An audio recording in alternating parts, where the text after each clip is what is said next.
So your short case. Your standard instructions are, this is an 8-minute station. Read the following scenario. This consultation takes place in a single session. Take a focused history, and when you're ready, read the examination findings that will be provided and outline your conclusion management plans to the patient. Okay, additional instructions. So additional instructions are going to be something like take an appropriate history from the patient. When you're ready, request the details of an appropriate physical examination from the examiner, outline your diagnostic impressions, tell the observing examiner your differential diagnosis. If you do have any diagnoses or any information that you don't want to give the patient, you can actually discuss that straight with the examiner.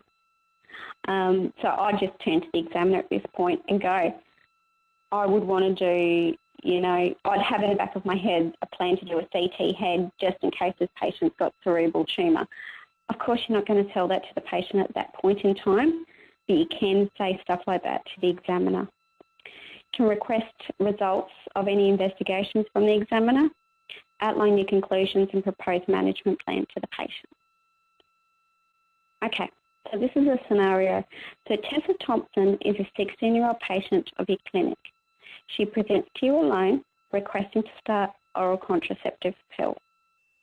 Okay, so the information that you're given before you start the case is that Tessa's 16, no known allergies. She is a student at the local high school. No significant family history. She's on a Ventolin puffer as she needs it for asthma. Immunisations are up to date, and she's a non-smoker. Okay, so now this is information that you will need to ask about. Let me just... Okay, so this is information that's given to the... is given to the patient that's waiting for you. So they've got all this information. You need to ask questions this information out. So history is she wants to start the pill for contraception, but she's heard that it can help with acne as well. She's sexually active with a boyfriend of about 4 months. They currently use condoms, first sexual relationship. He's also 16. She's never had STD screening. Periods are light, regular, and she's due for a period next week. She doesn't get any migraines, doesn't have a family history of clots or embolism. She's never had any problems with her liver or your blood pressure. Now, when you ask her questions about her home, she doesn't want to discuss any of her sexual history with parents. She's happy at school.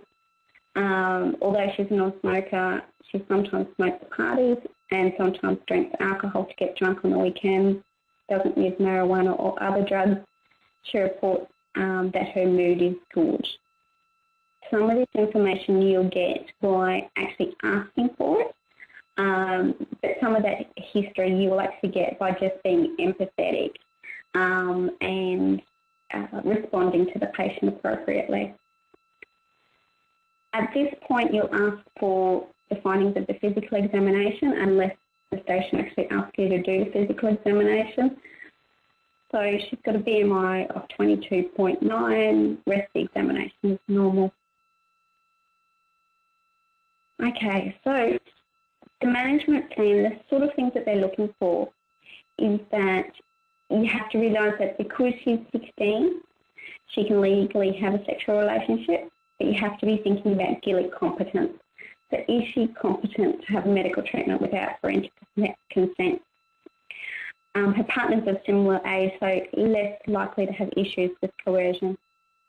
Do your best to encourage her to discuss the issues with her parents. There's no contraindications to the oral contraceptive pill, so it is actually a reasonable option for her to have that. Worth discussing other options that don't need to get her to remember to take a pill every day.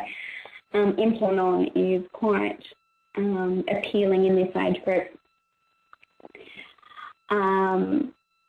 Now, prior to commencing, easiest way is just ask her to start when her next period starts.